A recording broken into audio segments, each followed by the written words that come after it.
Recording in progress. Awesome. Yay. Well, Kevin, I am so grateful that you're here because you are my first music stack. Oh, okay. Right Well, on. and I love music. I mean, it's the best. Right. Yeah. Are you a musician yourself as well? I am a lapsed drummer. So when I was younger, I played and then very quickly figured out that I was much better off writing about it than playing. And so, no, not anymore. I'd like to, but yeah, Yeah. Are you still going to concerts regularly? Like you're a dad, right? I am. Yep. Yeah. So I had a pretty good run most of my teens and 20s where I was at shows pretty much nonstop. Yeah. And then it kind of slowed down as I started a family and, got stuck working day to day. And then there was a block where I had a pretty good track record of missing almost every show that came through here for one Yeah. reason or another. And just about a year and a half ago, really committed to going again. Instead of finding a reason not to, it was like, okay, we're going. So, yeah. And isn't it one of those? I mean, I don't want to speak for you, but there's nothing like being at a concert Right. as it's happening with people that have chosen to be there in that room. There is something magical that happens. It makes you realize what's really important in life. And like, it's enough to bring tears to your eyes of just being in this shared space with people. It It was and it was yes to all of that. And it was doubly fun because I actually went with another Substack writer. Um, awesome. so we went to a show together, um, you know, here in town, and you're right. It was like, what have I, where have I been? What have I, you feel the concussive beat, you see all the people, the sights, the sounds, the smells, everything. And you're just like, yes. Yes. And so in honor of you today, I was like, okay, so I've got to wear a band t-shirt, with like my long sleeves underneath it, like we used to do, but I don't have it Right. anymore. But I did wear this, which is an OG Twisted Sister. Nice. Yeah. I want to rock, baby. Yeah. My ex gave it to me and I rarely wear it because it's so vintage that it's disintegrating. But, I thought I would Yep. rock it for today. Yeah, man. I can't remember the last time I went to a big concert, but I'm like you. I think you and I are probably of the same age group where, in the early 90s it was really exciting. I was 18. I moved to London, Ontario, and London, Ontario happened to be one of those cities where Treble Charger. Well, they were NC-17 before they were Treble Charger, and Thrush Hermit and Gandharvas. And, I saw Radiohead at the same venue I played at when I was starting out. So it was the smallest little venue Oh, called fantastic. Call the Office. Yeah, there were two venues in London. And I remember being 19, 20, and we would just go to one of these two venues every night of the week and pay a $2 cover and Yes. knowing there would be just some great music. And then that scene at that time was just so thriving. And, it was such a great time for live music. Yeah. It was, yeah. So I grew up in Portland, Oregon, and it was sort of a similar thing playing out. Everyone was either in a band, knew someone in a band, was doing something like making t-shirts for a band. Yeah. And we would do the same thing. There was a few places. There was one called X-Ray Cafe, right downtown, and you never knew what you might get, but you knew you were going to get something good. Yep. Um, I saw Everclear there before anyone knew who they were. It was one of the guys worked with one of my friend's dads. That's how we heard about him. So, um, and we would Wild. just go all the time, and it was fantastic. So, Yeah, yeah, man. Oh, fantastic. yeah. Okay, so how did you come to Substack and what inspired you to start your channels, especially since it's more on the music tip? So, to make a short story long, so I have two kids, and in the spring of 2020, they had to go to online classes for the pandemic, and so I decided that I was going to go back to school as well, online, just as a sort of solidarity movement. But what I didn't tell them was that I was taking writing for social media. It was an elective. Um, I'd gotten about three-quarters of the way through a degree before I got shiny object syndrome and went and got the degree I was quote unquote supposed to get. And so I figured, well, I'll take an elective and we'll see how it goes. And it was fun, and it was, it was more than I had bargained for. I thought it would be an easy A, and it was not.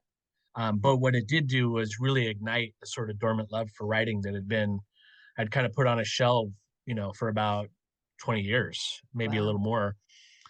And so one of the things they had you do um, was build your own website. So I did.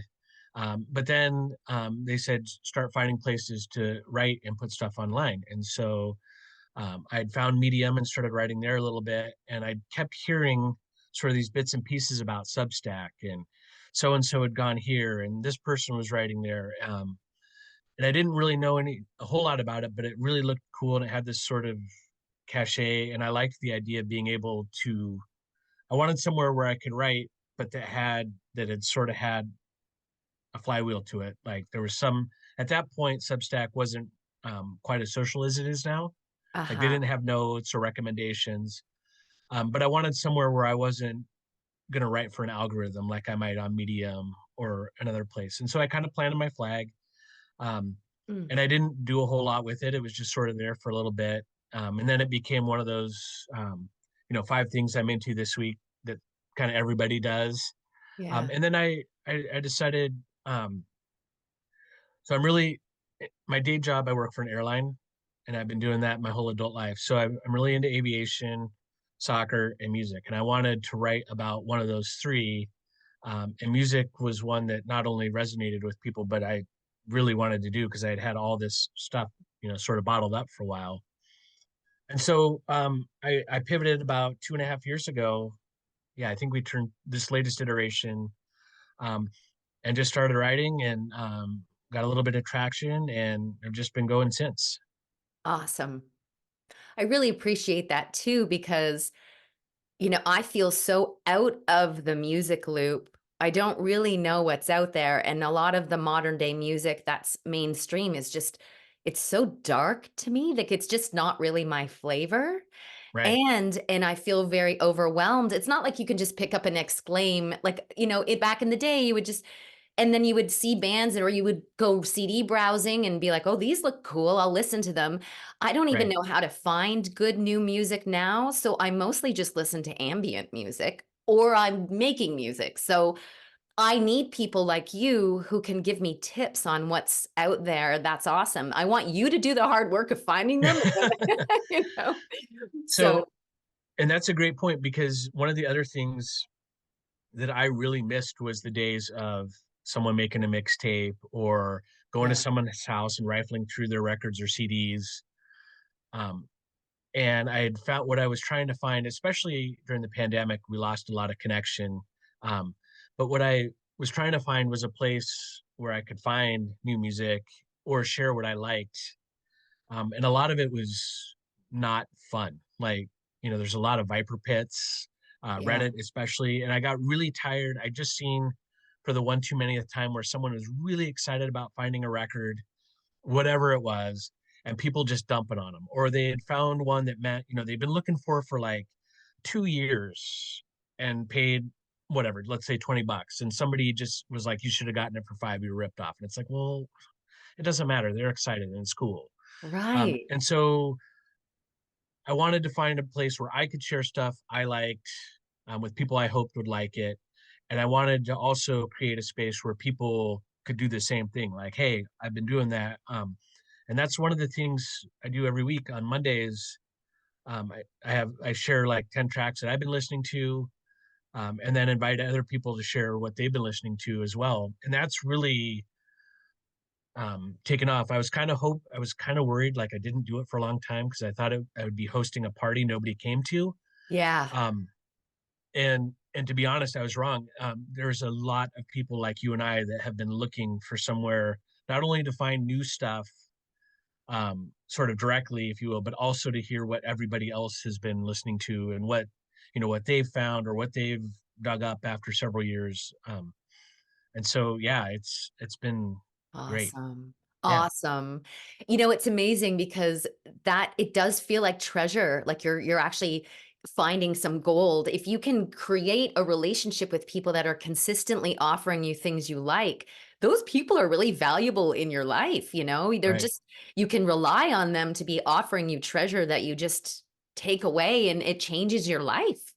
So that's great. I'm really excited actually to starting to get to know your schedule and your offerings a bit more because we've really just crossed paths. So I haven't right. familiarized myself yet with the pattern of your posts. So let's talk about that then. Okay. So you've got your themed Monday thing, which sounds Yep. awesome. Do you have other scheduled ideas or themed posts that you do every week? So kind of. So Mondays, so I post 4 times a week. So Mondays is always a playlist and inviting people to share what they've been listening to. Um, that's kind of the one locked one that's always in. And then Wednesdays and Fridays kind of alternate between either new releases or, if a record has hit a particular milestone, I like to write about those. Um, Same, Friday as well. Fridays usually I try and do something a little lighter because at that point, people are ready for the weekend. Yeah. Maybe not reading as much. They want something kind of maybe quicker and easier. And then on Saturdays, I usually write something that's a little more free form, um, might be a little bit of everything, and then share a whole bunch of links, kind of like an old fashioned link drop. And usually that's the only one that's paywalled. I usually just do that as a nicety for paid subscribers. But the truth is, I like writing it as much as anything else. So it's all stuff I've been reading or checking out throughout the week that I'm sharing. So those Okay. are the four. Um, those two on bookends on Monday and Saturday are pretty fixed, but Wednesday and Friday is kind of just whatever. Great. Great. And I love that you've decided 4 days a week, Yeah, I mean, because I think, for me, being consistent at things that I take on has has been a weakness. And I'm really trying with the Substack to make sure I can feel when it's been too long since I've posted. There's like this palpable feeling of, ooh, that wheel is stopping. It's starting to slow down. I need to spin it again. And right. so I'm really getting better at that consistency and noticing the rewards from doing that. So it's interesting for me to learn what people's methods are for staying consistent, you know? It's 100% all of that. I agree as well. I can feel it. Like I get kind of twitchy if I haven't posted something. Yeah. Um, but also, it's a really good forcing function for me because I would be perfectly happy just to have 50 tabs open on my computer and just sort of bounce between them all day long. If Yeah. I didn't have these actual guardrails, like you have to, like, and I post them at the same time. I know there's a lot of discussion about when the best time to post is and stuff. And honestly, I have no idea. Yeah. I just post them at 7 a.m. Central Time because I know I have to make that deadline. And it's either lunchtime for overseas readers or Right. first thing in the morning for people in our time zone. So, Great. Um, do you have a popular piece that stands out? Like, was there something that really got a lot of hits for you over other ones?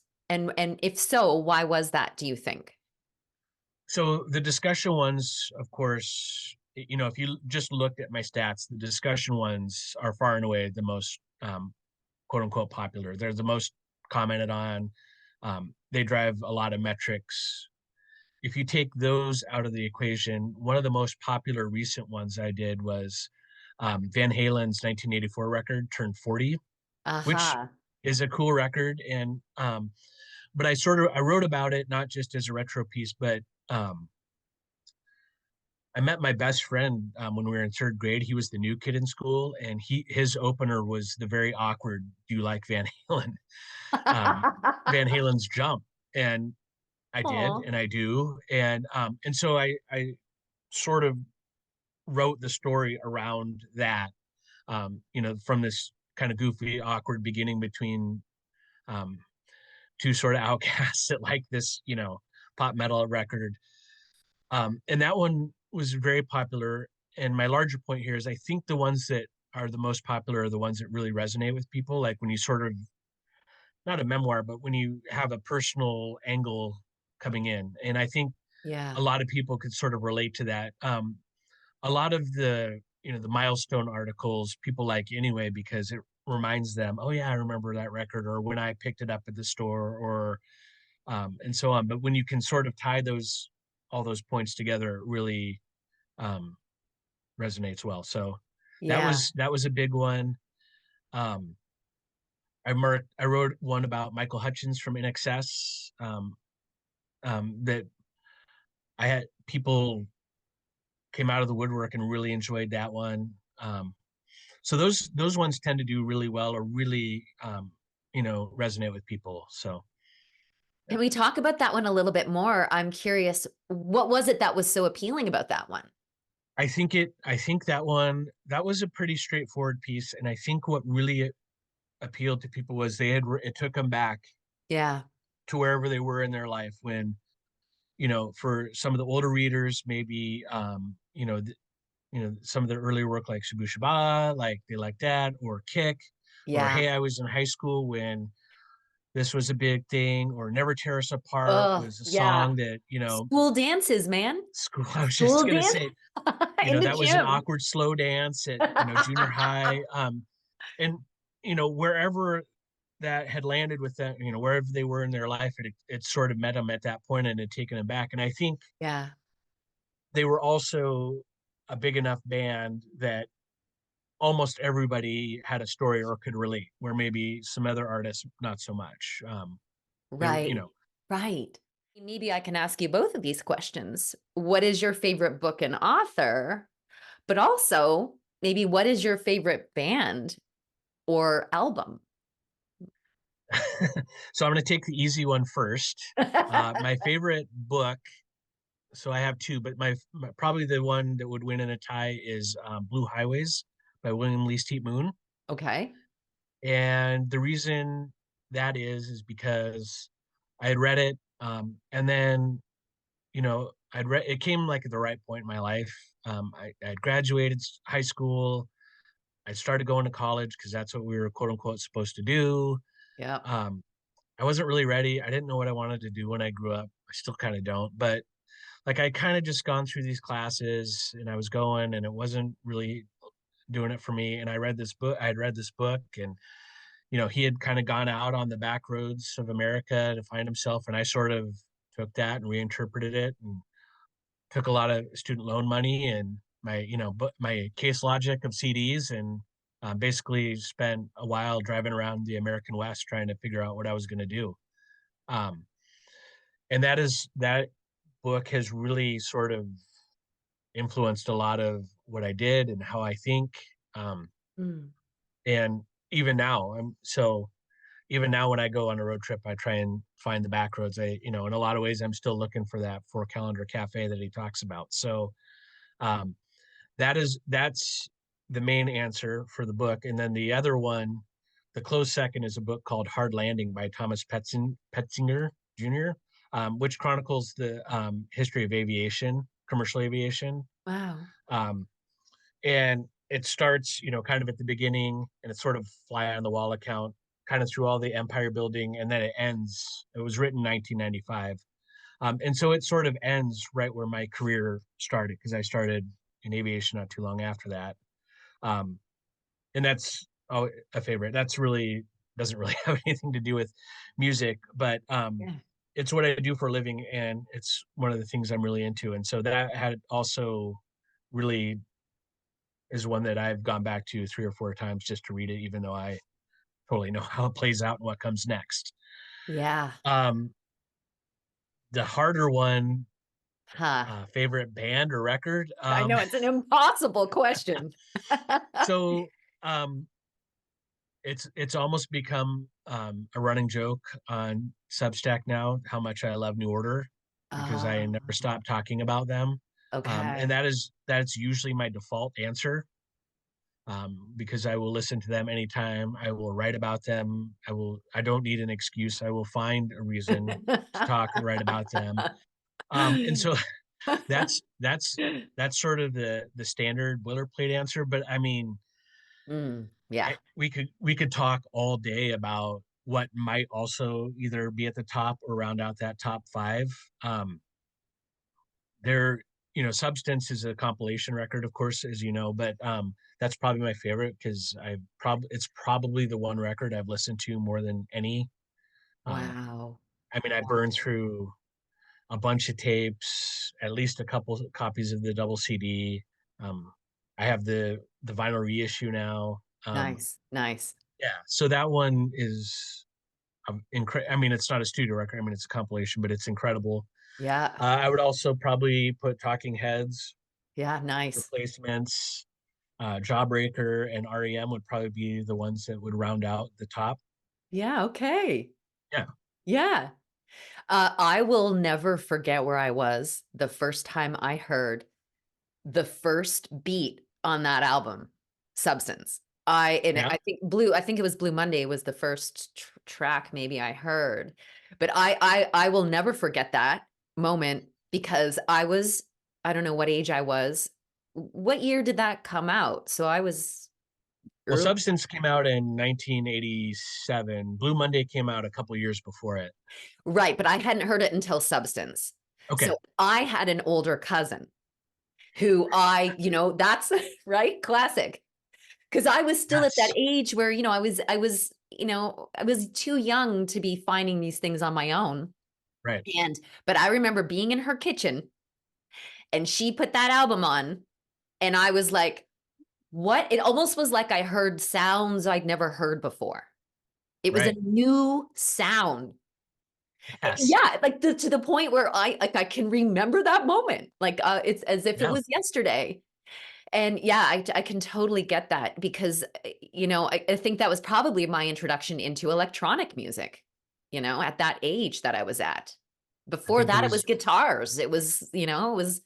Yeah, it was Cat Stevens and shit. So Michael Jackson, but that was like, oh, wait a second. What is this alien music happening here? Yeah. so yeah. And thank goodness for cousins and older siblings and people that came home, brought music home from college. And Yeah. um, Yeah. I was far and away the youngest kid on my block. Um, and everybody had either older siblings or that proverbial cousin or buddy that would bring stuff over, and we would either hear them playing it or hear it coming out of their rooms. And so it was just an incredible way to find music that I probably never would have otherwise. Yeah. And I'm pretty sure that was my on ramp to electronic music too. Certainly new wave or electronic electro dance stuff. Um, Yeah. yeah, Yeah. Yeah, because it was different from Duran Duran, like, the new right, wave that was like right, mainstream new wave, right? right. It definitely had like a Joy Division, like that darker, yeah, undertone to it, which I really enjoy. Like I got really into Nine Inch Nails in not that that's the same, but it I like the combination of a darker thing with something also beautiful. There's something Right. really amazing to me about that, which is why I loved 4AD so much. Yes. That was my label when I was 20, let's say 20ish and living in London. That was a huge paradigm shift of a time for me because that late when as soon as I was introduced to Cocteau Twins, I mean, forget it. Elizabeth Fraser to this day is my favorite singer Yep. because who is this creature? Right. But it was the kind of label where I could be flipping through albums at a old used bookstore, in London, it was called City Lights. And I could see an album cover and know right away that it was 4AD. And I would Yep. just take it out and be like, okay, I'm buying this. I don't even know what it sounds like. Didn't But matter. I know I'm guaranteed that it's going to be something I've never heard before and I will love it. It's going to broaden my horizons, or it's going to be something that I'm already familiar with, but still am in love with. And Yep. so you mentioned Four Calendar Cafe earlier, which is one of my Right. favorite Cocteau Twins albums, of course. What does that have to do with the book? Is that actually a thing, a Four Calendar Cafe? So his in the book he has, and I'm paraphrasing here, but he has this idea where the best cafes on these sort of back roads are the ones that have like 4 or 5 calendars posted up that they've never quite gotten around to taking down. And so like there's a corollary between the more calendars you can see or that are still up, the better the food is. Um, Wow. yeah. You just kind of blew my mind. And Is this a known thing in the world, or is this okay? I don't But I know. love this. It resonates because And they're so busy frying those eggs, or like, making those pancakes or whatever it is that they're not exactly. pouring that Um, coffee. I had never heard it before I read it in that book, and I haven't really seen it anywhere else since. But I never stopped thinking about it. Like I couldn't unsee it anymore. So like when I would stop wherever, even half consciously, I'd look around to see if I could find, one. Or and even today, now it's, sort of more of a metaphor, but I'm always trying to find that proverbial four calendar cafe when I'm driving around. So um Wow. Do you think yeah, that's what the Cocteau Twins meant when they called their album that? I don't know. Like, Maybe. it kind of I'm tweaks my sure it's brain got a to little be, bit. and it's possible that I totally missed a bigger reference that they already knew and that at least Heat Moon had Right, done, and it just went right over me. But right. um, yeah. Wow, really cool. What have you learned about yourself, if anything, from having your Substack? Um, well, one that I'm really bad at talking about myself, but I Ah, think I think one of the things I've learned is that I can actually put something together. I can build something. I can see it through. I can stick with it. Um, as far as the actual, Substack, sort of writ large, I can put something together on a consistent basis. Ideally, something people want to see and consume and engage with. Um, it took me a long time to remember that I can actually write. Um, and I have as much imposter syndrome as everyone else. But I think you have to sort of have, and I don't mean this to sound arrogant at all, and I hope it doesn't come across that way. Um, so I'm trying kind of treading lightly here, but I think I figured out that yeah, it took a while, but it was like okay, I actually can write. I can actually convey my ideas in a way that other people can receive them in the way I intended. Um, and so and I guess that's probably the biggest thing I've learned about myself. It also has been I learned that I really kind of needed a creative outlet. I didn't have one for a while. Um, Writing has given me that um, that creative side and sort of that release, and it sort of made me a lot calmer, a lot yeah. more. Huh. Um, it's I can take it's things don't phase me as much. I don't know if it's just because I have somewhere to get all this other, energy out, but um, those are probably the two biggest things. That's all really awesome. Yeah. Thanks. And I Yeah. really relate to that. I mean, I know it's so easy just to kind of live every day like Groundhog Day. You can just get up and do the same thing. Right. But it's amazing when you realize your creative power to generate something out of nothing. Right. And that thing you're generating for like in your own world actually affects and has an impact on other people out there, and it creates this connection that wasn't there unless you got up and decided to generate that thing. Right. So it's a really amazing. I feel the same way about this because it's so easy to just dismiss your own value and Right. take for granted what you know and who you are and what's the point? Who am Right. I? What do I have to say? And that's been my discovery too, is in feeding this thing, this little art form, our little corner of the world, and Right. watching how it actually makes a difference for other people. Like that's so incredibly rewarding. Yeah. Rewarding is a great way to put it. And I think you articulated it pretty well. Like, I think we all grapple with that sort of like, well, who cares what I have to say? Or, you know, do I Yeah. really know what I'm talking about? And, when you realize that, yeah, you kind of do. Um, Number one, it feels really good, but it's also, validating to hear other people, sort of responding to it. Um, So Yes. yeah. Yes. Yeah. Awesome, man. I love that. Right? What matters most to you? Uh, Time, a Oh, lot. Um, and maybe more so in the last like few years. Like I really, I'm pushing 50. Um, some of my friends are starting to not be here anymore. Um, and also, I keep having these little, a lot of the people I work with, I've been there long enough that they were born after I was hired, which, they rarely miss a chance to remind me of. But it's, even when they're just, kidding around or whatever, it's a really big reminder that time is screaming by.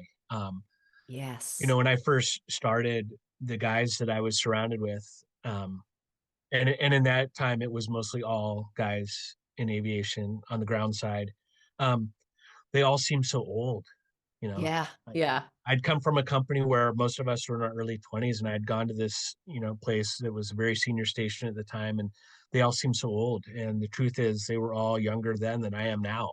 Um, Dude. so um but anyway, in time, I Yeah. see, and it's also, to tie it back to Substack, a lot of the records that we all love are turning, 25, 30, 35, 40. And so that's kind of what I value more is time, where I'm spending it, how I'm spending it, who I'm spending it with. Yes. Yes. Great answer. And I'm with you on that. Aging is such a trip because, you know, in my writing on a piece, I've said that I started writing songs 30 years ago, and I'm like, 30 years ago? Like, but I'm only 20 something, Right. and it's weird how you feel. I mean, ideally, you still feel kind of young or eternal on the inside, but we are Right. not, we are right. And when you make these observations that is reflecting back at you how much you've aged, it is strange. And we Right. are those old people at those shows now, I know. right? Like Yep. it's weird. I'm like, but yeah, and so but you're right. The antidote to that is to just really be conscious and deliberate of then I'm going to make my day count, Right. you know. So, what does this next year hold for you? Is there anything specific on the horizon? You going to be taking any trips or just keep focusing on your kids or So one of the things I saw somebody write that their resolution this year was to quote unquote just book the trip. ah, And so I've sort of adopted slash stolen that as my mantra for this year. Whether that means literally booking a trip or just saying yes to things I might otherwise sort of begged off from doing. Um, I did just get back from a trip to Aruba, which was great. I mean, as far as a literal trip, that was good. nice. As far as the rest of the year, I don't have any trips planned. I would like to do a few things with the writing. I would like to do more long form interviews. I would like to do more not just artist interviews, but other writers. I want to connect with other writers like we are today. Yeah, Um, Sort of branch out and do some of that. I'd like to experiment more with the audio side of the platform. I don't know how that will work. Um, I probably need to work on my radio voice a little bit, but um, just things like that, and just see what works, what doesn't, what corners I can sort of push up against, and kind of do that. And then otherwise, yeah, just spending time with my kids. Are both a little older now, so it's cool. We can go places together. They can go on their own. Yeah, great. yeah. What is their relationship to music like? So my older son goes through little phases. He went through a metal phase, a rap phase. For a little bit, he actually was recording music. Um, and it was kind of cool to watch because you and I remember, the proverbial everyone came over and played in a garage. Yeah, Um, what he and his friend were doing was they would each take a track, I mean, literally a track, and then swap them with each other, and they would sort of build these songs. And they were not in the same room together until it was almost done. Wow, And these are, fun.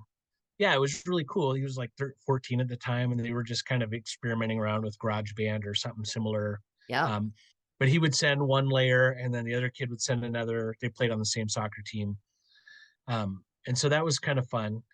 I think he's sort of in his country era right now, which Ah, is a world away from me, but that's okay. yeah. Um, and he, one of the cool thing, he likes records. I think he likes displaying them more than playing them, like the actual physical vinyl itself, which is okay too. We had a great time record shopping on a trip last summer, so that was awesome. Awesome. My younger son, if you ask me, I can't tell you a single thing he likes. I know he listens to it because we have a shared Spotify account, he and I do. And I know like he's got a bazillion playlists, but I have no idea what he likes. So I think he kind of just listens to either whatever his brother's listening to or his buddies. Yeah. One of his friends has a band, so I think he listens to that too a little bit just to kind of see what they're up to. Cool. Yeah, yeah. Great. Do you have a prized possession album? So I have my quote unquote own records, but then I have a bunch that I inherited from my parents, Oh, and so a lot of those are pretty cool and mean a lot, mostly because they were ones I heard a lot playing when I was yeah. growing up. Yes. Um, I went home. So I went home. My mom lived in Portland still, and I was helping her move and downsize. But I had a box of records there, and I thought that was what I was going to bring home, and I wound up finding like three of them or four of them. Wow. And so it was my own stuff that I had left, some of my own stuff that I had left, stuff that was my mom's, stuff that was my dad's, and then also stuff that had been my stepdad's who had recently passed away. And so all three of those they're all obviously very different people with very different tastes in music. And so that was a pretty cool little separate collection that I've been slowly working through over the last couple of years. Um, all of that to say that my favorite one, if I had to pick one, is probably Jawbreaker's 24-hour revenge therapy.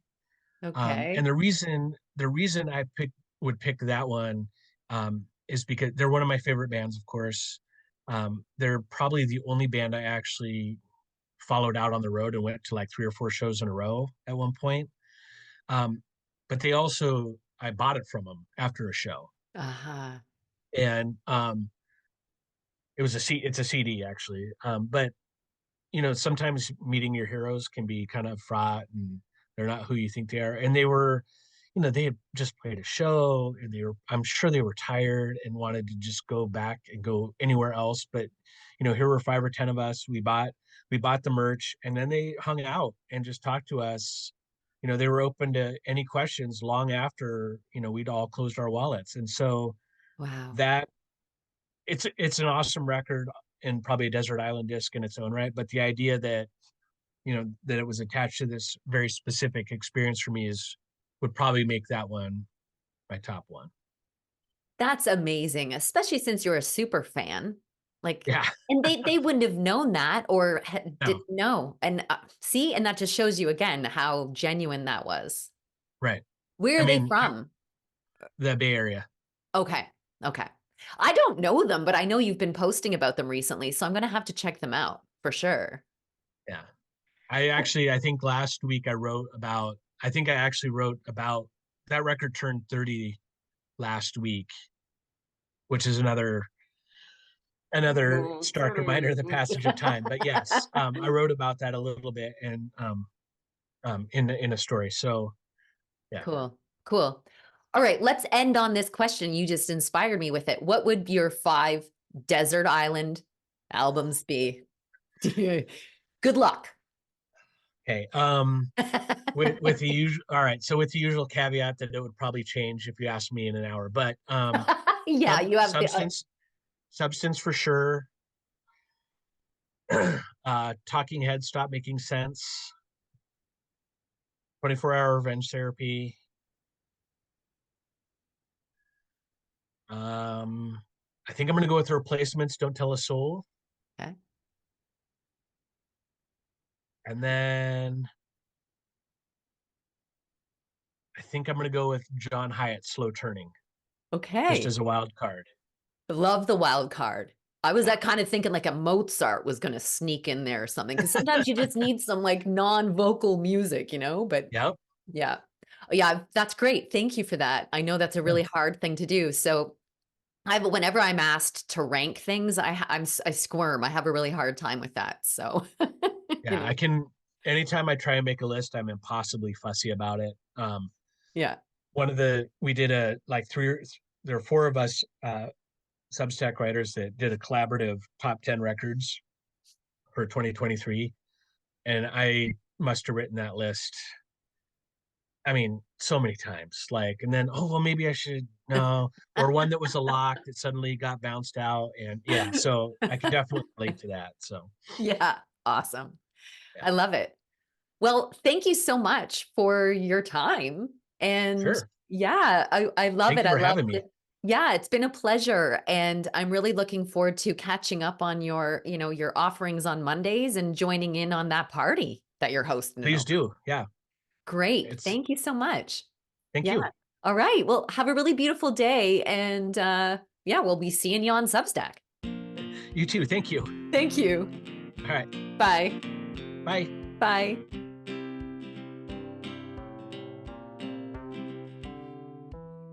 Like Jekyll hid his hide, you kept your monster